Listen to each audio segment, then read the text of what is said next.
Je m'appelle Omar Casanov, j'ai 24 ans, je suis une personne handicapée physique.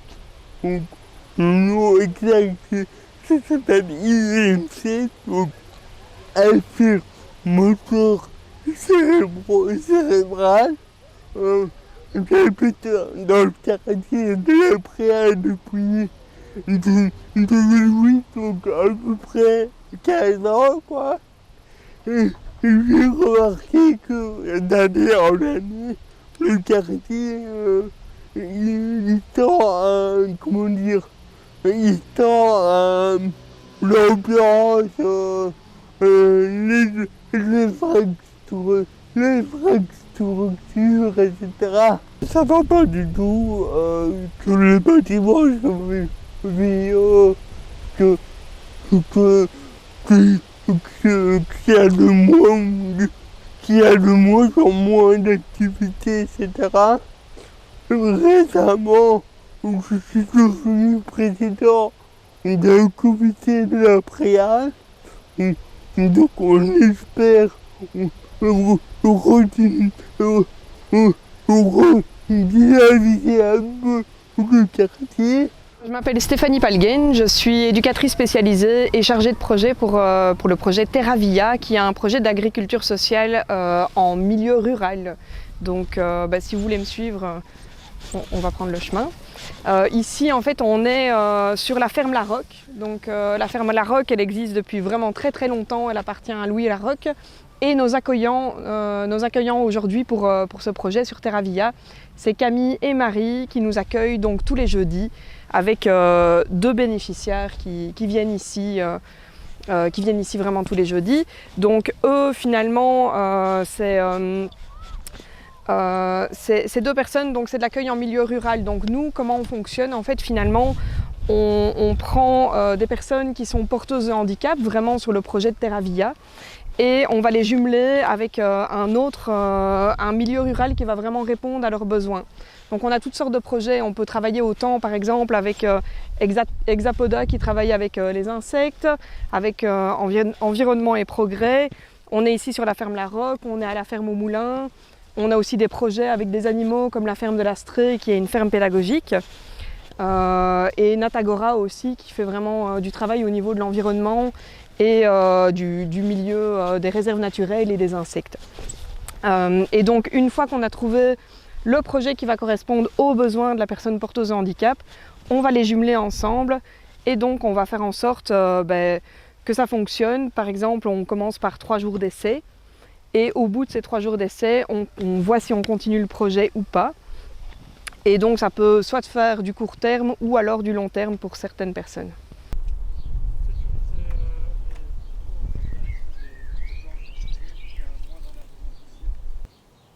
Avant même qu'on ait besoin de l'argent de plus. Donc ça c'est déjà un truc qui est faisable. T'as arraché un céleri là? Ah zut.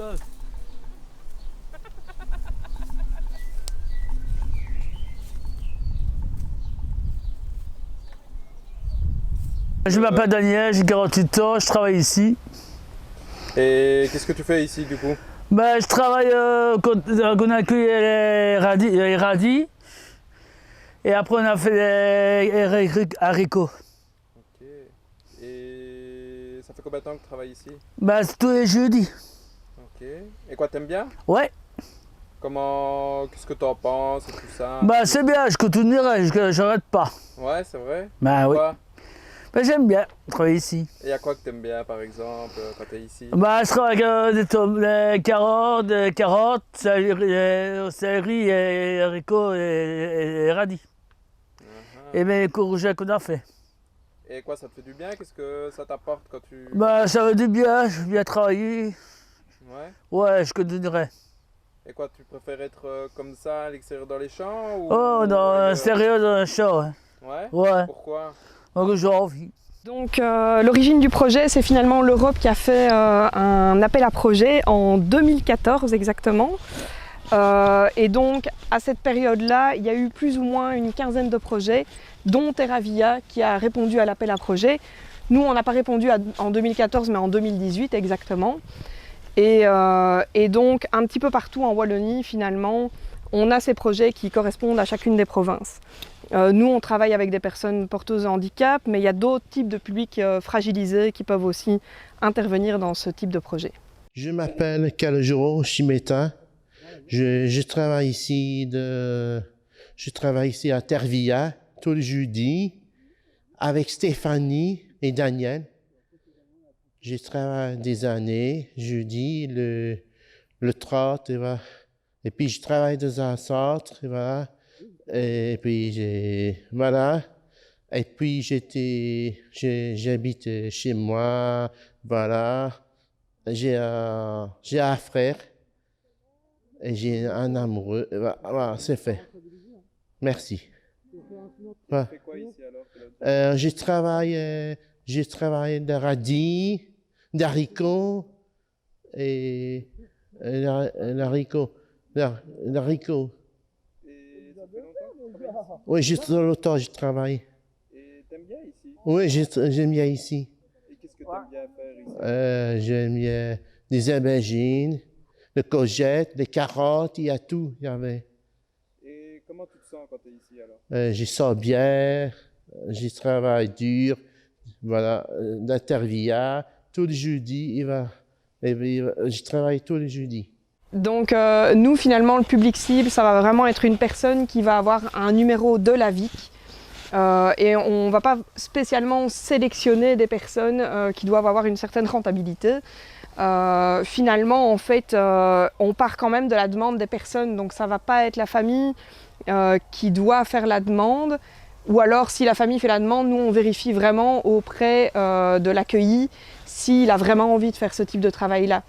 Parce qu'au final, on ne va pas les forcer à venir à l'extérieur s'ils n'ont pas envie d'être à l'extérieur, parce qu'il y a des personnes pour qui c'est trop de stimuli de se retrouver dans un environnement aussi large. Et on a vraiment beaucoup de types de personnes différentes qui viennent chez nous. On peut avoir des personnes qui sont relativement assez autonomes. On a même une personne qui se déplace tout seul en scooter, on en a qui prennent le bus, et puis il y en a d'autres finalement que je dois aller chercher chez eux parce que soit c'est pas possible qu'ils prennent le bus tout seuls, ou alors ils ne sont pas encore arrivés à cette étape-là dans leur vie.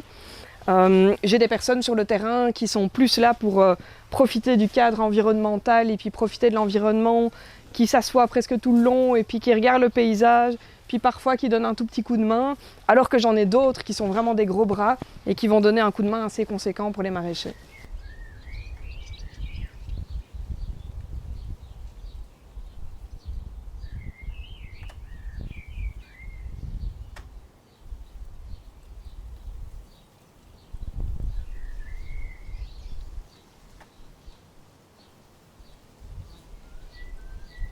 Cet accueil est avant tout de l'ordre d'une conviction, quoi, que je pense que c'est hyper important de décloisonner comme ça les choses. Dans notre société, on a tendance à vraiment isoler les gens et du coup, moi, là sur le terrain, je trouve ça hyper chouette d'avoir des gens qui viennent comme ça, avec qui on peut discuter. Ça donne un autre air, une bouffée d'air frais. Ça amène du changement. Et puis aussi, je suis hyper convaincue du bienfait de travailler dehors, en fait, les mains dans la terre, dans la nature. Je suis sûre que ça fait énormément de bien. Et en fait, c'est assez reposant aussi, je dirais, parce que c'était la première année.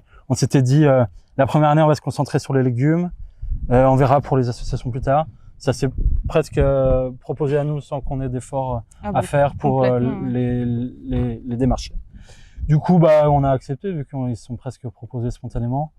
Et en fait, c'est gai parce que justement, la première année, on était trop concentré, peut-être c'est une tendance à être trop concentré sur les objectifs de production. Donc ça induit quand même un stress. Et je trouve que justement, d'accueillir, donc de dédier, parce que c'est comme ça que moi je pense qu'on est sur une longueur d'onde, de dédier une journée par semaine à l'accueil pour le projet social. On est dans une autre mentalité aussi, on est moins dans des objectifs productivistes, quoi, parce que faut pas non plus imaginer que c'est forcément... Alors, d'une manière ou d'une autre, ça nous aide, mais c'est moi, je trouve que c'est quand même un coup de main. c'est quand même un coup de main, mais c'est aussi que ça amène de la fraîcheur. Le coup de main, il est aussi dans le fait que ça permet de nous mettre dans une autre mentalité, dans un autre état d'esprit, de faire une coupure dans la semaine, d'avoir de la compagnie. Voilà. Ça permet d'amener de l'air dans le travail typique du maraîchage. Donc finalement, en fait, les personnes qui viennent sur notre terrain, qui sont les accueillis, il se passe toutes choses, je pense, de conséquences assez positives dans leur vie. On a eu des retours de personnes qui ont vraiment de la difficulté à dormir la nuit et qui maintenant ont des bienfaits parce qu'elles arrivent à dormir super bien la nuit quand elles viennent ici sur Terravia. Même au niveau physique, je trouve qu'il y a des différences sur du long terme. Je regarde mes accueillis et j'en vois qui avaient de la difficulté à descendre et à remonter le terrain, juste ça, en début de projet, et qui maintenant n'ont plus aucune difficulté. J'en ai un qui avait du mal à se mettre accroupi et puis après 3 mois, ça y est, il est capable de se mettre en position accroupi pour faire la cueillette des haricots verts par exemple. Et puis finalement, il y en a qui nous disent tout à fait bonnement et presque tous les jours qu'ils adorent être ici et que ça leur fait du bien. Hier encore, j'en ai un qui m'a dit à quel point il apprécie de changer de cadre parce que lui, il est sur le projet de Natagora et Natagora change de site à chaque fois. Il m'a dit c'est incroyable et ça fait vraiment du bien de changer d'environnement à chaque fois qu'on est sur un site différent et de voir tous ces beaux paysages. Et puis en fait il y a aussi les bienfaits du soleil, il n'y a rien à faire, hein. On passe toutes nos journées à l'extérieur, au soleil, parfois aussi fouetté par le vent ou la pluie, mais en fait se ramener à l'essentiel et puis aux températures extérieures, ça fait vraiment du bien et on sent que dans le corps, ça fait du changement pour tout le monde. Tu fais plein de choses, tu fais du sport, la natation, pas seulement, je sais bien que tu lis beaucoup aussi. Aussi, oui, c'est ça. Je sais bien que tu es déjà allé au théâtre et tout. Ouais, c'est ça. Mais le truc, c'est que je m'intéresse à beaucoup de choses. Et voilà, et ça me permet de me cultiver, d'apprendre des langues étrangères aussi. Donc voilà. J'ai eu la chance aussi de voyager beaucoup dans ma vie. Il faut savoir que moi, à la base, je viens de la République de la Tchétchénie. Donc c'est un petit pays du Caucase qui malheureusement a connu deux guerres. Deux guerres terribles dans les années 90 et en raison de cela, mes parents ont décidé de quitter le pays pour venir ici. Ça fait à peu près un an que j'habite ici à Liège. Et voilà quoi. Ouais, donc tu parlais pas français du coup quand tu es arrivé ici, t'as fallu tout le temps. Oui, heureusement qu'avec la volonté, l'envie aussi, j'ai très vite appris à parler le français et je suis très vite adapté à la société belge, à la culture, etc. Et on peut dire que oui, je suis pleinement intégré dans la société. Et ce, malgré mon handicap et tout ce qui va avec. Et justement, parmi tout ce que tu fais, tu vois que justement il y a plein de choses qui sont mises en place pour toi ou au contraire, dans plein d'activités que tu vois, tu es parfois face à des freins et là tu dis que... Le truc c'est qu'il y a des mots où je trouve que ça va pas du tout. Par exemple, ici vous caressez.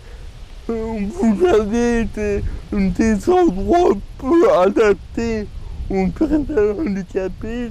Du coup, je pense notamment, c'est un truc qui paraît bête, mais je trouve ça pas normal qu'encore tous les jours, il n'y a pas de distributeur de banque à la Préale. Sachant que beaucoup, sachant que la majorité des personnes qui habitent ici à la Préale, ce sont des personnes âgées avec certaines difficultés physique et autres. Et voilà. Et même pour toi, est-ce que ça te pose problème ou non, c'est bon, t'as... Moi, j'ai la chance d'être autonome. Donc, savoir que depuis quelques années, je n'utilise plus du tout la chaise roulante. Alors qu'auparavant, c'était le cas. Je veux dire que les personnes en PMR, donc en chaise roulante, je trouve ça pas normal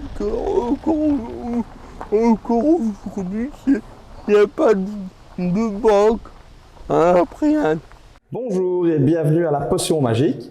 Je m'appelle Lionel, je suis le fondateur avec ma compagne. Donc moi c'est Fabienne, 35 ans, donc fondatrice et présidente de l'ASBL La Potion Magique. Pourquoi est-ce qu'on a décidé de créer La Potion Magique? Parce qu'en fait nous sommes parents tous les deux d'une jeune fille qui s'appelle Alicia qui a 9 ans et qui était demandeuse de pouvoir en fait pratiquer de la danse classique parce que c'est son rêve depuis toujours. Et après de nombreuses recherches et de nombreuses démarches, on s'est rendu compte qu'en fait, il n'y avait pas de club adapté aux enfants avec des troubles neurologiques. Et donc, on a décidé de prendre les choses en main et de créer cette ASBL pour Alicia et pour tous les enfants extraordinaires qui ont donc des besoins spécifiques. Donc ici, vous êtes dans la salle où on réalise la psychomotricité. Donc ici, on va faire 2 séances parce qu'on a 2 groupes de psychomotricité, étant donné le nombre de demandes et malheureusement le peu d'offres qu'il y a, je vais dire, dans ce genre d'ASBL. Donc on fait 2 groupes de psychomotricité. On a aussi un groupe de mini-foot qui viendra par la suite. Et puis, pour clôturer la journée, une petite séance de basket. Et en dehors de ces activités, nous proposons aussi des cours de danse, bien évidemment, danse classique et hip-hop. On fait aussi de la natation, de l'hypothérapie, de la cuisine, de la musique. On a aussi mis sur pied en fait une activité pour les parents. Donc c'est un groupe soutien parents qui est encadré par une psychologue pour pouvoir permettre aux parents de se sentir bien, d'échanger avec les autres parents qui vivent finalement les mêmes difficultés quotidiennes avec leur enfant extraordinaire. Et donc, voilà, on a trouvé important de pouvoir s'occuper d'eux aussi pour qu'ils puissent, se sentir sereins et être compris et entendus des difficultés quotidiennes d'avoir un enfant extraordinaire. Alors, en parallèle de toutes ces activités-là, on développe aussi des stages quand il y a les vacances scolaires, parce que là, on vient de vous parler de septembre à juin, et puis il y a les vacances scolaires. Et donc, du coup, là, on organise des stages qui sont adaptés vraiment de nouveau aux enfants qui ont des troubles neurologiques et mentaux. Alors, durant les stages, on fait des bricolages, de la cuisine, de la musique, on danse, on joue, de la relaxation. D'ailleurs, les enfants adorent ça et on passe toujours de merveilleux moments grâce à ces enfants qui nous apportent beaucoup de bonheur dans cette ASBL.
Donc par rapport au suivi des jeunes, on est vraiment très très contents et d'ailleurs tous les parents des enfants aussi parce qu'ils ont vraiment très bien évolué au niveau de la psychomotricité. Même ici par exemple avec Aaron, le petit jeune qui est derrière nous, il est venu en stage chez nous pour la première fois pendant les grandes vacances et la maman a dit qu'elle était vraiment hyper satisfaite parce qu'elle avait vu que l'enfant avait vraiment fait des progrès et qu'il y avait une réelle évolution. Donc ça c'est vraiment magique de pouvoir voir tous ces petits jeunes. Mais, voilà, vraiment évoluer comme tout enfant ordinaire, mais dans une activité qui est vraiment adaptée à leurs besoins. C'est comme ici, voilà, le petit Brandon qui chante dans sa tente et qui se sent très bien. La première séance, c'était un enfant vraiment tout à fait fermé, qui avait vraiment peur du contact avec les autres. Et on voit déjà sur quelques séances une vraiment belle évolution chez cet enfant. Donc pendant nos activités, le groupe d'enfants, le nombre d'enfants est toujours limité dans le groupe. On essaye d'avoir maximum 8 enfants par activité pour justement qu'ils puissent vraiment se sentir bien et encadrer correctement pendant leur sport. D'ailleurs, en parlant d'encadrement, on a toujours un éducateur spécialisé par groupe qui vient et qui nous aide justement à gérer un peu les débordements de l'un ou de l'autre et pouvoir aussi un petit peu l'aider s'il a un peu plus de difficultés pour par exemple faire un exercice. Et je tiens d'ailleurs à lancer ce petit appel parce que nous sommes cruellement en manque de bénévoles. C'est pas facile de trouver des gens qui ont envie de venir nous aider dans l'ASBL. Donc par ce petit message, je lance aussi un petit appel pour, si jamais ça peut vous intéresser, de venir nous donner un petit coup de main au sein de la potion magique. Bienvenue au Herstal Taekwondo Quintessence, qui est un jeune club de taekwondo. Il existe depuis 2005 et il a pris pied au Hall Omnisport Michel Dardenne, qui est une superbe infrastructure, notamment dédiée au sport de combat et aux arts martiaux. C'est une infrastructure qui est très bien équipée pour ses pratiques. Alors, le Herstal Taekwondo Quintessence propose donc des cours de taekwondo. Le taekwondo, c'est un art martial coréen qui permet de développer une série de compétences et de qualités individuelles et collectives. Il est notamment question de se perfectionner un peu soi-même par diverses techniques, divers mouvements et par la rencontre de l'autre, notamment avec le combat et les techniques de combat qui sont centraux au niveau de la discipline. Il y a également d'autres aspects qui participent à cette évolution individuelle et collective, dont notamment au-delà du partage avec les autres, il y a également des exercices de relaxation, méditation et bien d'autres.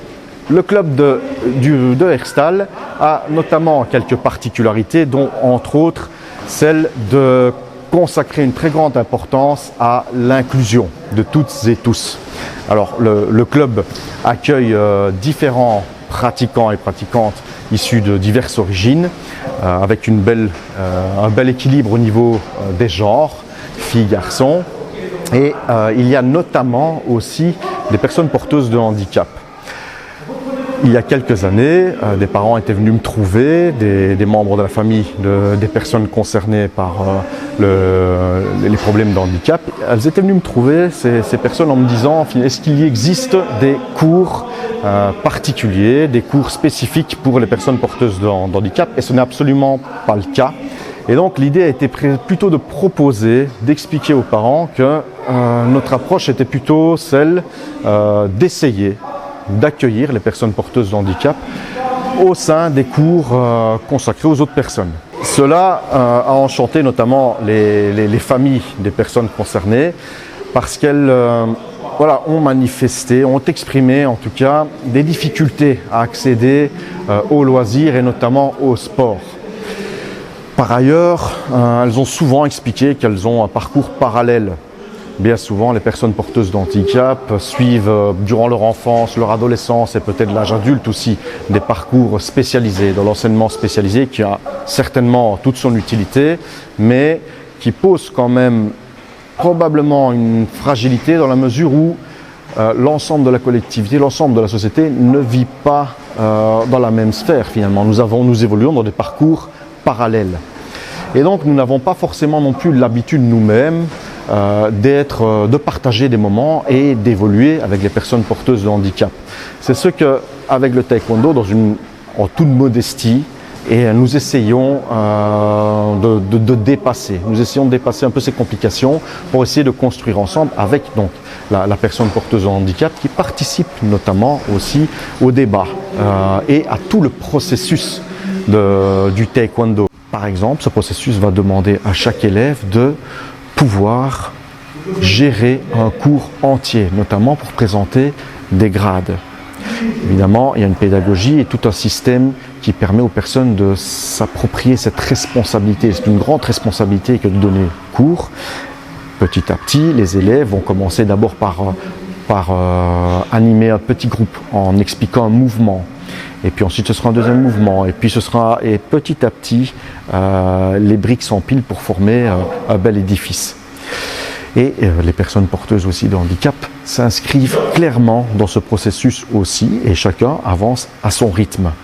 Mais cela donne l'occasion aux élèves également de se découvrir différemment qu'uniquement par la pratique du taekwondo qui va certainement développer une série de compétences physiques, morales, voire spirituelles.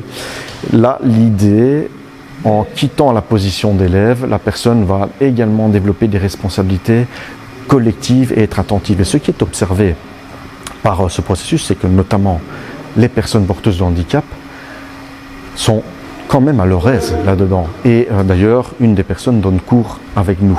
Elles sont à leur aise et elles ont même des attentions, un sens de l'observation très développé, ce qui n'est pas forcément le cas d'autres pratiquants qui vont s'essayer à cet exercice d'instruction. Et donc, il y a énormément de qualité et ça peut fonctionner. Maintenant, est-ce que ça fonctionnerait avec toutes les personnes ? Ça, je n'en sais rien, mais celles en tout cas qui passent par le club donnent, en tout cas, offrent de très bons résultats. Finalement, ce qu'on pratique ici, au niveau du taekwondo à Herstal, c'est une sorte de microcosme de la société, mais qui se veut entièrement inclusif, sans forcément coller une étiquette ou refuser une personne parce qu'elle arrive avec un profil qui est différent, un profil auquel on n'est pas habitué, notamment par le fait qu'on a des parcours parallèles et que donc nous-mêmes, nos conditionnements ne nous permettent pas de nous familiariser et d'évoluer avec la différence, pour l'instant en tout cas. Bienvenue à la ferme au moulin. Ici, c'est en fait finalement un nouveau partenariat qu'on a signé vers le début juin et qui a été ouvert parce qu'on a un centre de jour qui fait partie de la IGS qui est ici du côté de Warem. Et donc on s'est dit, d'un point de vue géographique, que ça serait une bonne idée de trouver une ferme avec qui faire un partenariat dans cette région-ci. Et donc moi je les ai démarchés plus ou moins vers fin mai. Mon collègue en amont les avait déjà rencontrés 2-3 fois et on a signé ensemble pour commencer cette nouvelle aventure. Ici en fait, comme ils ont deux gros aspects, ils ont à la fois les animaux avec des écuries et puis aussi des cochons, des moutons, des poules, etc. Et aussi du maraîchage. Ça nous a permis en fait de s'étaler sur 2 volets différents avec 2 groupes différents. En plus, en faisant des cercles comme ça, on peut pousser. Il ne faut pas faire comme ça, hein. On peut y aller. Ça fait un massage au cheval, oui. Donc du coup, ça fait circuler le sang. C'est un projet qui a du sens pour nous parce que mon mari et moi, en fait, avant d'être agriculteurs, on ne vient pas du tout de ce milieu-là. On est éducateurs et on travaillait donc dans le social.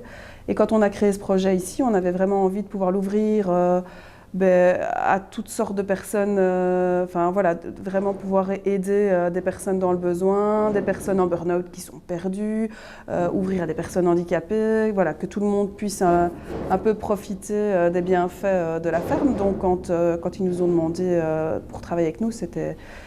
Enfin, on les attendait en fait. Je pense que toi, on voit que tu fais plein d'efforts. Est-ce que tu peux parler de ce que tu fais au quotidien, que ce soit au niveau physique, mais également, moi je te connais depuis quelques années. Maintenant, on voit qu'il y a une amélioration au niveau du langage et tout ça. Ça se voit que tu fais plein de trucs au quotidien pour améliorer ça. Tu peux en parler? Ouais, le truc, c'est que moi, mon handicap, c'est que si je ne fais pas un effort régulier pour m'améliorer au niveau au niveau de mon physique, au niveau de mon prise de parole, ça se dégrade. Donc ça veut dire que tous les jours, je dois faire des exercices physiques et autres. Donc quoi, en clair, j'ai tout fait pour être le plus normal que possible. Voilà. Ok. Et au niveau relationnel avec les gens, Oui. comment est-ce que ça se passe? Tu là, es c'est ultra ça. social, je vois que tu as plein d'amis, tu C'est vas en ça. soirée et tout. C'est ça. Donc, C'est ça mon but, c'est que moi j'adore les gens, j'adore tout le monde. J'adore parler, rigoler, passer un bon moment. Je dis toujours qu'il y a des moments pour rire, il y a des moments pour être sérieux. Voilà. Et le truc c'est que moi j'ai la chance d'être entouré aussi bien au sein de ma famille qu'à l'extérieur de ma famille. Je connais beaucoup de monde ici, sur Exta, à la Priade et un peu partout ailleurs. Donc oui, j'ai pas à me plaindre. C'est que souvent, on a cette image de la personne handicapée refermée sur soi. Alors que moi, c'est pas le cas. Moi, je suis complètement dans mon truc avec des copains. Et voilà. Donc ici, vraiment sur TerraVia, on vit des gros enjeux au niveau de la suite, de la pérennisation du projet et de nos subventions. Finalement, en fait, on a répondu à un appel à projet de l'Europe qui est soutenu par la Wallonie ici. Et donc, en fait, on est toujours un peu en recherche de comment faire pour se faire entendre et pour continuer d'avoir ces subventions qui nous permettent de vivre et de continuer à faire vivre ce projet qui finalement est merveilleux parce que c'est deux magnifiques mondes qui se côtoient. On retrouve des personnes qui sortent vraiment de leur milieu et puis qui se retrouvent intégrées dans des milieux ruraux. Et comme c'est un projet pilote, ben on est finalement toujours en recherche et en désir de pouvoir continuer ce projet avec eux. Mais ce qui est sûr, c'est qu'on est toujours en attente de savoir si la suite va pouvoir être prolongée. Le service jeunesse développe plusieurs activités. Il y a notamment des actions récurrentes et ponctuelles. Dans le cadre des projets ponctuels, il y a des manifestations telles que le Herstal Urban Festival, par exemple, qui existent, ou encore nous avons mis en place un tout nouveau dispositif. Notre échevin de la jeunesse pourra peut-être en toucher un mot plus tard. Et l'axe central, en tout cas des actions jeunesse, c'est toujours la concertation et le lien avec les publics cibles. Donc nous ne mettons jamais en place des activités qui, à un moment donné, pourraient être décalées des besoins et des attentes des jeunes. Dans ce cadre-là, nous avons vraiment mis en place des réunions de concertation durant lesquelles nous asseyons tous au même niveau autour de la table et nous discutons des réalités du quartier, des besoins. On fait ça dans chaque quartier de la ville et à l'occasion de l'une de ces réunions, des jeunes ont notamment soulevé le problème du handicap. Ces jeunes sont porteurs de handicap et ne se sentaient pas concernés par les activités d'une manière globale, générale, par les activités proposées par les services publics ou même par le secteur privé. Ils disaient notamment qu'ils se sentaient assez isolés. Parce que durant leur enfance et leur adolescence, ils avaient une vie assez remplie en suivant des parcours parallèles et puis ensuite ils se sont retrouvés face au vide lorsque leur formation parallèle dans les écoles spécialisées ou les ateliers protégés, quand ces expériences se sont terminées. Et finalement, ils nous demandaient à l'administration, aux politiques qui est toujours présent aussi lors de ces réunions, de toujours penser à elles et à eux lorsque nous menons des activités. Et donc, on a décidé ensemble de démarrer, on a décidé d'un point de départ qui est notamment ce reportage de sensibilisation autour du thème de l'handicap. Et nous avons aussi décidé de mettre en place un colloque international en partenariat avec des acteurs et actrices de Herstal. ce partenariat a vu notamment 6 pays étrangers invités ici à Herstal pour débattre et c'était un colloque de partage de bonnes pratiques. Voilà, donc, donc au niveau de l'administration, nous avons vraiment maintenant intégré cette priorité pour essayer nous-mêmes, en tant que personnel administratif et travailleurs sociaux de terrain, d'intégrer toujours cette dimension inclusive. Et effectivement, il y a une transversalité qui est fort importante dans ce domaine-ci, et notamment avec la compétence qui est gérée par Madame Bojana Vizic et Chfin de l'égalité des chances et de l'inclusion de la personne handicapée. Est-ce que tu pourrais peut-être... Oui, tout à fait. Donc, sur ce thème de l'égalité des chances et de l'inclusion de la personne porteuse de handicap, c'est une réelle volonté du monde politique. Et avec mes collègues du collège communal, on a ce souhait de mettre sur pied des actions et des projets.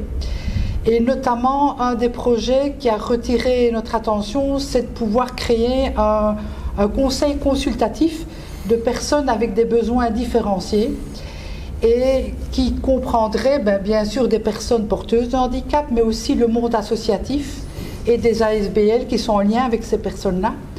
Et donc voilà, c'est un projet qu'on aimerait mettre en place.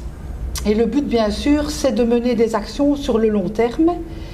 Et les propositions qu'il viendrait mettre sur la table, il y aurait vraiment ce conseil qui viendrait rencontrer le monde politique. Et le monde politique, c'est à lui à essayer de mettre sur pied des projets qui soient bien sûr réalistes.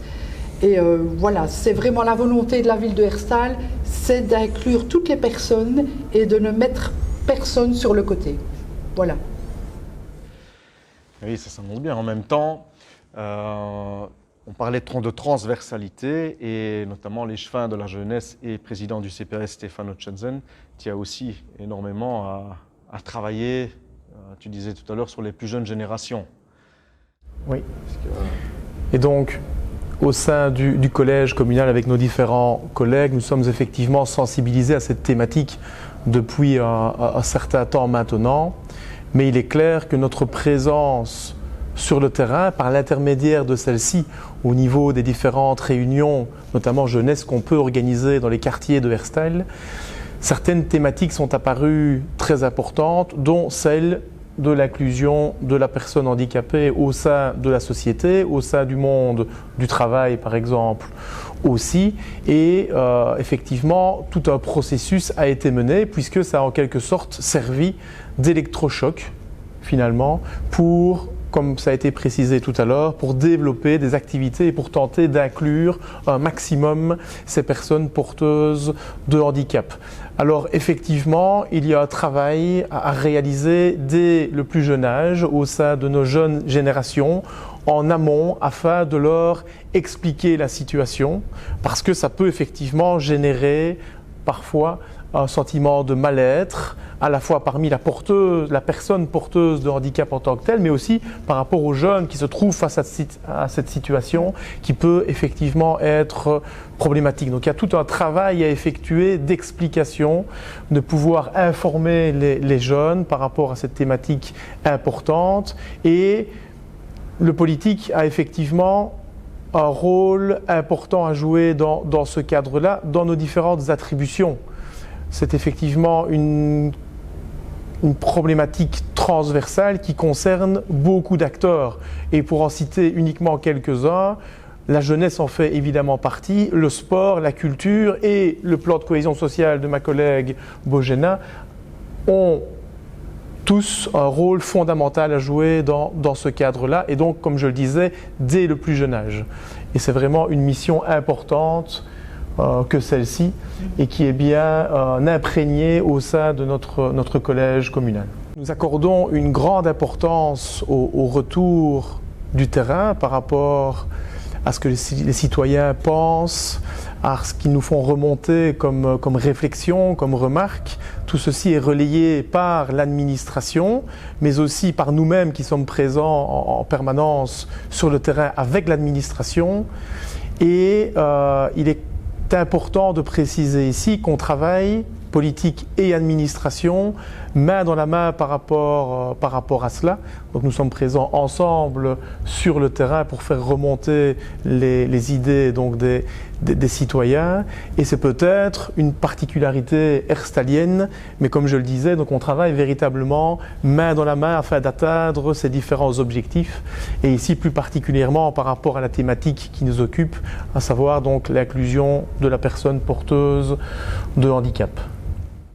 Le truc, c'est qu'à force de parler, de communiquer, d'expliquer, mais je pense que oui, on peut améliorer les choses, faire évoluer les mentalités et autres.